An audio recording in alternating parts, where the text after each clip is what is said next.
Allah. Dengan izin Allah ya, kita bersyukur kepada Allah bahwa di tahun ini kita masih diberi kesempatan oleh Allah untuk bisa masuk di bulan suci Ramadan, bulan mulia, bulan yang sangat istimewa. Maka ya harus kita istimewakan. Jangan sampai kemudian kita melewati Ramadan sekedar numpang lewat saja. Sebagaimana yang diingatkan oleh Nabi sallallahu alaihi wasallam, celaka seseorang yang berjumpa dengan Ramadan tapi ketika Ramadan berlalu dosa-dosanya tidak diampuni. Padahal juga di dalam riwayat yang lain Nabi menyampaikan bahwa di setiap malam di bulan Ramadan itu ada orang-orang yang Allah bebaskan dari api neraka. Maka tentunya ini tidak gratisan ya, tidak ujug-ujug. Maka kita harus berusaha semaksimal mungkin, mumpung ini masih baru start ya. Maka ya kita agar tercatat gitu kan. Tercatat, terdaftar termasuk orang-orang yang dibebaskan oleh Allah dari api neraka, dan itu terjadi setiap malam. Maka ini kesempatan bagi kita semua. Kemudian hadirin yang dirahmati Allah, ketika masuk bulan Ramadan itu Nabi menyampaikan seperti dalam hadis riwayat Imam Bukhari dan Muslim dari sahabat Abu Hurairah radhiyallahu anhu, "Idza dakhala Ramadan futihat abwabul jannah wa ghuliqat abwabu jahannam wa sulsilatis syayatin." Jika masuk bulan Ramadan, maka pintu-pintu surga itu dibuka, kemudian pintu-pintu neraka ditutup, dan setan-setan dibelenggu. Artinya ini fasilitas dari Allah Subhanahu wa taala di bulan yang sangat mulia ini untuk kita manfaatkan dengan sebaik-baiknya. Maka dari itu jamaah yang dirahmati Allah, ya mumpung di awal ini ya kita harus canangkan agar Ramadan ini menjadi lebih baik ya. Ada peningkatan daripada Ramadan yang lalu. Kata Nabi tadi bahwa di awal pertama, di malam pertama bulan Ramadan, maka pintu-pintu surga dibuka lebar dan tidak ada yang ditutup satupun. Sebaliknya pintu-pintu neraka ditutup semua dan tidak ada yang dibuka. Ini kan keistimewaan yang sangat luar biasa. Kemudian kata Nabi berikutnya, setan-setan pun dibelenggu. Mungkin yang sering jadi bahan pertanyaan bagi kita, katanya setan dibelenggu, tapi kok masih ada orang yang berbuat maksiat kan? Masih ada orang bahkan yang tidak berpuasa gitu ya, bapak terang-terangan gitu kan, tidak berpuasa, katanya setan dibelenggu. Jemaah dan mata Allah, betul ya bahwa setan dibelenggu. Namun namanya dibelenggu kan tidak berarti kemudian tidak bisa bergerak sama sekali. Masih bisa bergerak, cuma memang geraknya terbatas.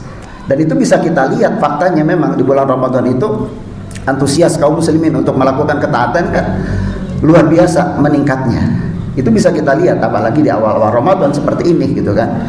Ya mudah-mudahan kita berharap tentunya semangat ini ya akan terus terjaga sampai finish ya. Karena pertandingan ini bukan hanya di awal saja, kalau mau jadi pemenang ya harus istiqomah sampai akhir kan itu, sampai final. Jangan gugur di tengah jalan. Jangan hanya misalnya yang tersisa nanti akhirnya pemain-pemain inti saja gitu kan ya. Pemain-pemain yang sudah biasa yang istiqomah. Maka tentunya harapan ini adalah perubahan bagi kita. Kemudian juga jamaah rahmat Allah, yang dibelenggu itu ya, hanya setan-setan ya, tokoh-tokohnya, pentolan-pentolannya. Adapun anak buahnya, pasukannya itu tidak dibelenggu. Artinya tidak semua setan dibelenggu. Maka dari itu ya masih banyak setan-setan yang berkeliaran. Kemudian sebab yang berikutnya juga bahwa namanya setan kan bukan hanya dari kalangan jin saja. Dan yang dibelenggu itu hanya setan dari kalangan jin. Sedangkan setan dari kalangan manusia tidak ada yang dibelenggu. Nah ini yang tetap akan terus mengganggu.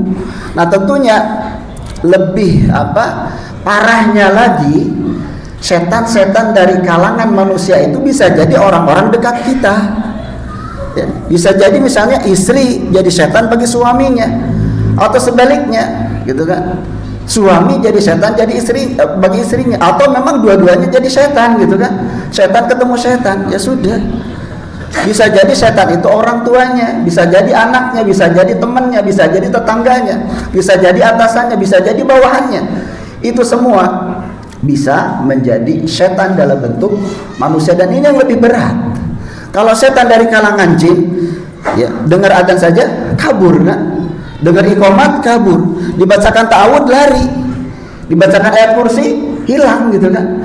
Coba setan manusia, misalnya istrinya sedang menjadi setan gitu kan, misalnya ngajak mau tarawih, ini suaminya mau berangkat tarawih, udah pahala nggak usah sekarang gerah di masjid, mendingan jalan-jalan saja. Nah, berarti dia sedang berfungsi sebagai setan saat itu. Kalau suaminya mengiyakan, oh iyalah, nah itu sudah berarti setan ketemu setan, sama-sama setan kalau seperti itu gitu kan. Jadi artinya setan manusia ini berat. Dibacakan ta'awud akan lari, nggak bakal. Dibacakan ayat kursi paling juga ngeledek gitu, saya juga hafal kan gitu. Artinya bahwa ya setan dalam wujud manusia itu tidak dibelenggu, maka akan tetap ada namanya maksiat. Kemudian juga yang berikutnya pendorong maksiat itu kan diantaranya juga hawa nafsu. Nah, hawa nafsu ini juga ya akan terus mengintai dan bersama setiap manusia. Jadi artinya ya maksiat tetap ada, karena pendorong untuk melakukan maksiat bukan hanya dari kalangan setan, dari kalangan jin, tapi juga ada macamnya ya. Nah, kaum muslimin rahmati Allah, maka karena itu di dalam puasa ini kita berusaha untuk menundukkan hawa nafsu kita, semakin mendekatkan diri kita kepada Allah Subhanahu wa taala. Harus ada tekad yang kuat ya, bahwa Ramadan ini harus lebih baik, Ramadan ini harus ada peningkatan. Jangan dari Ramadan ke Ramadan cuma begitu-begitu saja. Kalau seperti itu mau sampai kapan kita ini? Harus berapa Ramadan yang kita lalui sehingga kita menjadi berubah dan semakin dekat kepada Allah Subhanahu wa taala. Allah kan mensyariatkan puasa ini bukan untuk menyiksa kita, bukan untuk membuat kita menderita, bukan untuk membuat kita lapar dan haus. Bukan, tujuannya apa? La'allakum tattaqun, agar kalian bertakwa, karena ternyata takwa itulah yang akan menjadi bekal seorang hamba di dalam perjalanannya menuju kepada Allah Subhanahu wa taala.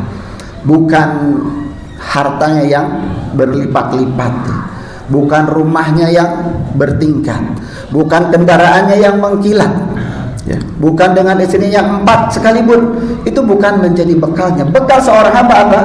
Takwanya kepada Allah. Kalau ini tidak ada usaha, tidak ada upaya, maka kita akan tetap begitu-begitu saja. Maka dari itu, ini kesempatan kita wajib bersyukur dan kemudian berdoa dan memohon kepada Allah agar Allah memberikan kekuatan kepada kita dan keistiqomahan sehingga kita bisa memaksimalkan Ramadan ini dengan sebaik-baiknya.